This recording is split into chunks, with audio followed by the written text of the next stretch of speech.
અભય થઈને નિષ્પક્ષતાથી નિરપેક્ષ રીતે વાસ્તવિકતાનો અરીસો રૂપી સચોટ માહિતી લાવતો સત્યની સાથે અભય ટાઈમ્સ। યુનિફોર્મ સિવિલ કોડને લઈને આજે એક મહત્વપૂર્ણ બેઠકનું આયોજન કરવામાં આવ્યું છે। આ બેઠક જિલ્લા કલેક્ટરના અધ્યક્ષ સ્થાને યોજાઈ હતી। આ બેઠકમાં યુસીસી કમિટીના મહત્વના સભ્યો હાજર રહ્યા છે, જેમાં સુપ્રીમ કોર્ટના નિવૃત્ત ન્યાયાધીશ રંજના દેસાઈ, કમિટીના સભ્ય અને એડવોકેટ આરસી કોડેકર, કમિટીના સભ્ય અને ભૂતપૂર્વ વાઇસ ચાન્સેલર દક્ષેશ ઠાકર તેમજ કમિટીના સભ્ય અને સામાજિક કાર્યકર ગીતાબેન શ્રોફનો સમાવેશ થાય છે। આ બેઠકમાં યુનિફોર્મ સિવિલ કોડના વિવિધ પાસાઓ પર ગંભીર ચર્ચા થઈ રહી છે। ખાસ કરીને અલગ અલગ સંગઠનોના પ્રતિનિધિઓને સાંભળવામાં આવી રહ્યા છે, તેમના અભિપ્રાયો, મંતવ્યો અને સૂચનોને નોંધવામાં આવી રહ્યા છે। માનવામાં આવે છે કે આ બેઠક યુસીસીના અમલીકરણ માટે મહત્વપૂર્ણ સાબિત થશે। અલગ અલગ ધર્મના આગેવાનો અને સામાજિક કાર્યકરો પણ આ બેઠકમાં હાજર છે અને તેઓ પોતાના વિચારો રજૂ કરી રહ્યા છે। કમિટીના સભ્યો તેમના દ્વારા આપવામાં આવેલા સૂચનોને ધ્યાનથી સાંભળી રહ્યા છે। આજે સુરત મહાનગરમાં જે યુસીસી ગઠન થયું હતું, નામદાર સુપ્રીમ કોર્ટના નિવૃત્ત જજ આદરણીય દેસાઈજી અને એની સદસ્યની ટીમ એ સુરતની અંદર યુસીસીના મામલે અલગ અલગ ક્ષેત્રના લોકોને સાંભળવા આવી હતી।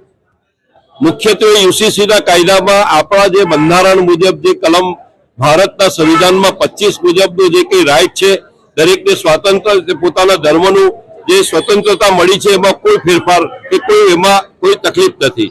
પણ કલમ 44માં જે પ્રાવધાન કર્યું છે, જોગવાઈ કરી છે કે યુનિફોર્મ સિવિલ કોડ યુસીસી એ એટલા માટે કે જન્મ, લગ્ન, મરણ અને એનું રજીસ્ટ્રેશન બાદ જે કેસો થાય છે, ડાયવોર્સના કેસમાં, ભરણ પેશનના કેસમાં, વારસાઈના કેસોમાં, તો આમાં ઇક્વાલિટી હોવી જોઈએ।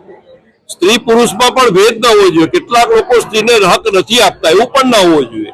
ઓલ ઇક્વાલિટી હોવી જોઈએ અને દરેકના મામલે ઇક્વાલિટીના મામલે આની સાથે સાથે કે જે પ્રમાણે ભરણ પોષણના કેસ કોર્ટમાં વૈધા છે, મરણ પછી વારસાઈના કેસોમાં અલગ અલગ પ્રકારના કેસો વૈધા છે, તો આ બધામાં તો કમસે કમ એક રાગીતા આવે અને કોઈ પણ ધર્મના લોકોના લગ્ન હોય એ પોતાના રીત રિવાજ મુજબ કરે, પણ એનું રજીસ્ટ્રેશન તો અવશ્ય કરે।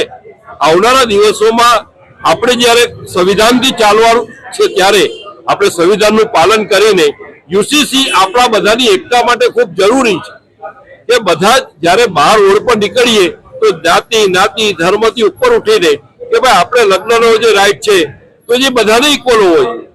જે આપણે ભરણ પોષણનો રાઈટ બને છે મહિલાઓને, એનો પણ સરખો ન્યાય મળવો જોઈએ। જે વારસાઈનો ન્યાય હોય તે પણ સરખો મળવો જોઈએ। તો આ ત્રણ વસ્તુ પર ઇક્વાલિટી એ કોમન સિવિલ કોડનું મુખ્ય અંશ રજૂઆત છે। મુખ્યત્વે રજૂઆત એ છે કે હાલમાં ગુજરાત સરકાર પર 3.85 લાખ કરોડનું દેવું છે। દિન પ્રતિદિન ગુજરાતની અંદર શિક્ષણ, આરોગ્યની સ્થિતિ કથળતી જાય છે। યુવા બેરોજગારીનો દર વધતો જાય છે। ખેડૂતો પરેશાન છે અને સરકારી ભરતીમાં શિક્ષણ વિભાગ હોય કે પોલીસ ભરતી કે અન્ય વિભાગ હોય એમાં 50% કરતા વધારેની ઘટ છે। સરકાર આ તમામ મુદ્દાઓ પર ધ્યાન આપતી નથી કે એના માટે ઘટતી કાર્યવાહી કરવા માટેની કોઈ નીતિ નથી, પરંતુ બિનજરૂરી રીતે ગુજરાતની અંદર યુનિફોર્મ સિવિલ કોડ લાવવાની કવાયત હાથ ધરી છે, એનો અમે વિરોધ કરીએ છીએ। યુનિફોર્મ સિવિલ કોડ એટલા માટે અમે વિરોધ કરીએ છીએ કે અમારો મુસ્લિમ સમાજ 1450 વર્ષથી અમારા પવિત્ર કુરાન, અહીંના શરિયા કાનૂનના પ્રમાણે લગ્ન પ્રસંગ હોય, છૂટાછેડા હોય કે અમારા મહિલાઓને આપેલા હક અધિકાર હોય એને ફોલો કરતા આવ્યો છે। અમારા સમાજમાં કોઈ વાદ વિવાદ નથી અને સૌ મુસ્લિમ એને સરસપણે સ્વીકારતા આવ્યા છે અને કરતા આવ્યા છે અને એનો અધિકાર અમને 1938 થી બંધારણીય રીતે આ દેશમાં મળેલો છે। અને બાબા સાહેબ આંબેડકરે જે બંધારણ બનાવ્યું દેશ આઝાદ થયા પછી, એમાં પણ કલમ 25, કલમ 26, કલમ 28 અને કલમ 29 માં અમને બધી રીતે અમારા મૂળભૂત મૌલિક અધિકારો આપ્યા છે। એ અધિકારો છીનવાનો હીન પ્રયાસ છે, એનો અમે સખત વિરોધ કરીએ છીએ। અમારી સાથે સાથે મહારાષ્ટ્રીયન સમાજ, સુરતના સમાજ, ગુજરાતના વર્ષોથી વસવાટ કરે છે, એ મહારાષ્ટ્રીયન સમાજના પણ કુંડી પાર્ટી હોય, ગુજ્જર પાર્ટી હોય, નાભિક હોય, કોળી હોય, મહાજન હોય કે દલિત સમાજ હોય, એમાં પણ લગ્ન પ્રસંગ મામાફોઈ સમાજમાં થતા હોય છે, સગા સંબંધીમાં। એટલે આ યુસીસી લાગુ થવાથી એમને પણ એની ખૂબ ગંભીર અસર થશે। તો તમામ પાસાઓને અમે સુશ્રી રંજનાબેન પ્રકાશ દેસાઈ જે નિવૃત્ત ન્યાયાધીશ છે અને આ કમિટીના અધ્યક્ષ છે એની સમક્ષ રજૂઆત કરવા માટે આવ્યા છે।